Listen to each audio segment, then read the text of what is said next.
अजीज खान साहब, क्या आपके पूरे अलायंस में इतनी खलबली क्यों मच गई है? इतने हिंदू आ गए तो क्या वोट बैंक खिसकता हुआ नजर आ रहा है? किसी को ये मृत्यु कुंभ नजर आ रहा है, किसी को लग रहा है ये फालतू है, किसी को लग रहा है भाई किसानों के लिए कुछ बचेगा ही नहीं। इतनी टेंशन क्यों है अजीज खान साहब?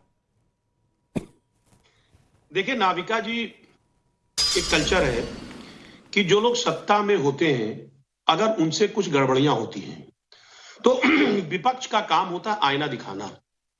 और जो हालात है, आपने खुद इस चीज को एहसास किया और आपके चैनल ने दिखाया और लगातार दिखा रहा है बहुत सारा चैनल कि जिस तरह वहां जाम है, लोग परेशान हैं, लोगों को जरूरत की चीजें नहीं मिल पा रही हैं, जिस तरह भीड़ भाड़ है और क्या क्या क्या घटनाएं हो रही हैं।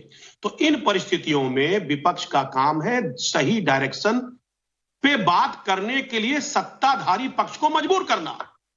क्या श्रद्धालु जा रहे हैं एक बड़े स्तर पर, उनको सुविधाएं नहीं मिलनी चाहिए? क्या उनकी सुविधाओं के लिए अगर विपक्ष आवाज उठा रहा है तो इसमें क्या गलत कर रहा है? अगर ट्रेन की मांग कर रहा है विपक्ष, वहां पर सुविधाओं की बात कर रहा है, भीड़ को सही तरीके से कंट्रोल करने की बात हो रही है, तमाम ऐसी बातें जो श्रद्धालुओं के हित से जुड़ी हुई हैं। बहुत सारे वीडियो वायरल हो रहे हैं, तमाम तरीके की चीजें निकल करके आ रही हैं, वहां पे लोग परेशान हैं।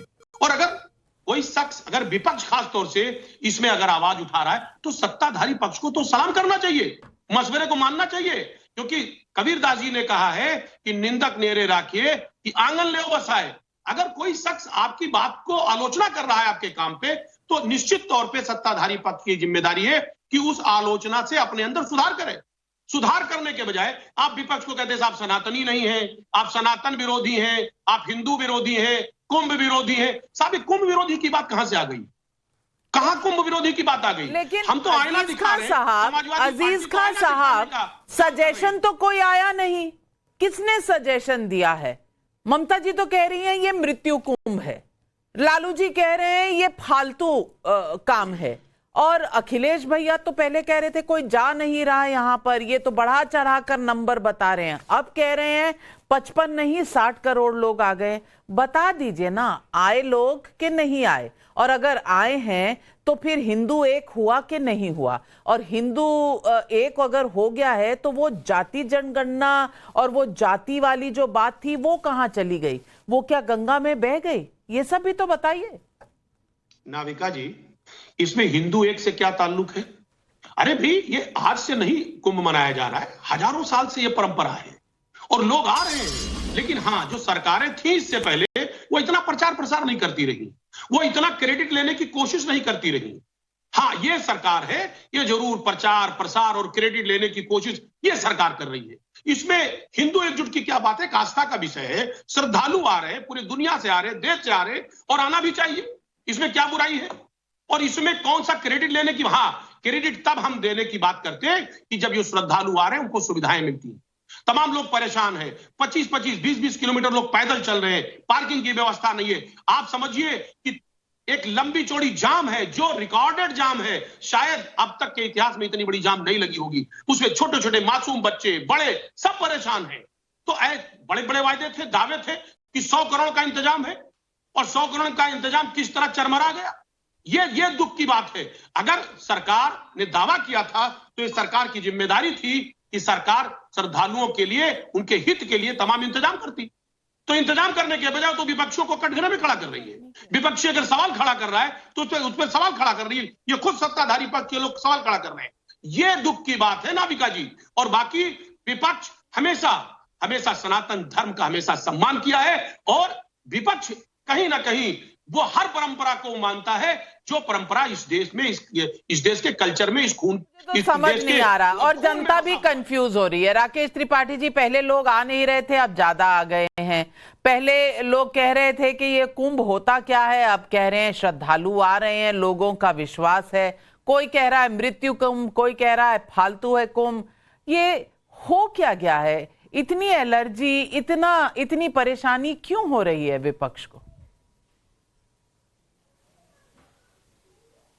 बौखला गए हैं, बदहवास हो गए हैं, समझ नहीं आ रहा है कि इतने लंबे समय तक हिंदू समाज को जातियों में तोड़ने के लिए जो तरह तरह के नारे दिए थे ना, कभी अजगर का नारा दिया था, कभी भूरा बाल साफ करो का नारा दिया था, कभी MY के समीकरण बता रहे थे, कभी अब PDA का नारा लेकर गा रहे थे, लेकिन यह सब तो धूल दूसरित हो गया।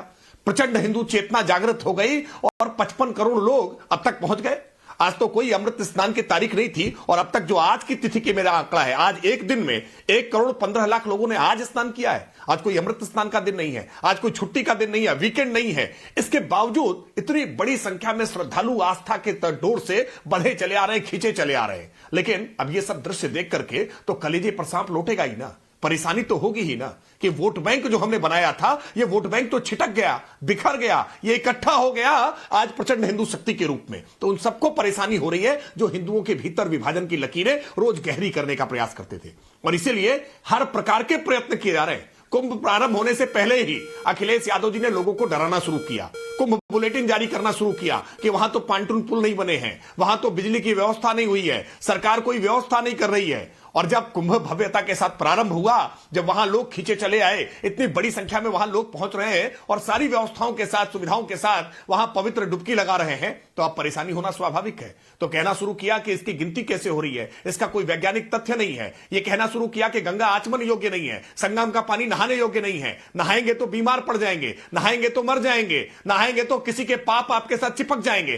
तरह तरह के भावनाओं को चोटिल करने का प्रयत्न किया है। लेकिन इन सारी बातों से बेपरवाह आज हिंदू जनमानस अपनी आस्था की डुबकी लगाने के लिए प्रयागराज पूरी दुनिया भर से खिंचा चला आ रहा है। और ये निश्चित तौर पर इन सबकी चिंता का कारण है ही। इसीलिए तमाम प्रकार के अपमानजनक शब्दों का प्रयोग कर रहे हैं, तमाम प्रकार से भावनाओं को कैसे ठेस पहुंचाया जाए उसका प्रयत्न कर रहे हैं। लेकिन इन सबसे कुछ हासिल होने वाला नहीं है, इनकी और दुर्गति होने वाली है। जितना ज्यादा कुंभ को लेकर के ये नकारात्मक प्रचार करेंगे, नकारात्मक टिप्पणियां करेंगे, उतना ही ज्यादा ये गर्त में जाते जाएंगे, दुर्गति का शिकार होंगे। और इसलिए मैं कह रहा हूं, आलोचना करनी है करिए ना, सकारात्मक आलोचना करिए, कुछ सुझाव दीजिए, लेकिन कम से कम कुंभ को मृत्यु कुंभ तो मत कहिए। ये ममता जी, जिनकी ममता सबसे ज्यादा जिहादियों पर बरसती है, जो अपने यहां रामनवमी की कोई यात्रा तक नहीं निकलवा सकती, जो अपने यहां किसी नवरात्रि के प्रतिमा विसर्जन के कार्यक्रम को शांतिपूर्वक ढंग से संपन्न नहीं कर सकती, जब जब हिंदुओं का त्योहार होता है तो प्रतिपक्ष के सरकार वाली जहां जहां राज्य की सरकारें हैं वहां वहां दंगे होते हैं, कर्फ्यू लगता है।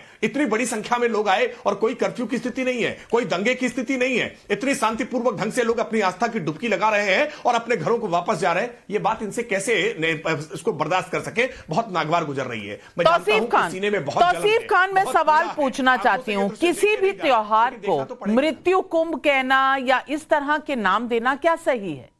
आप अपने आप को धर्म निरपेक्ष कहते हैं ना, तो क्या हिंदुओं को चोट पहुंचाना यह सही लगता है?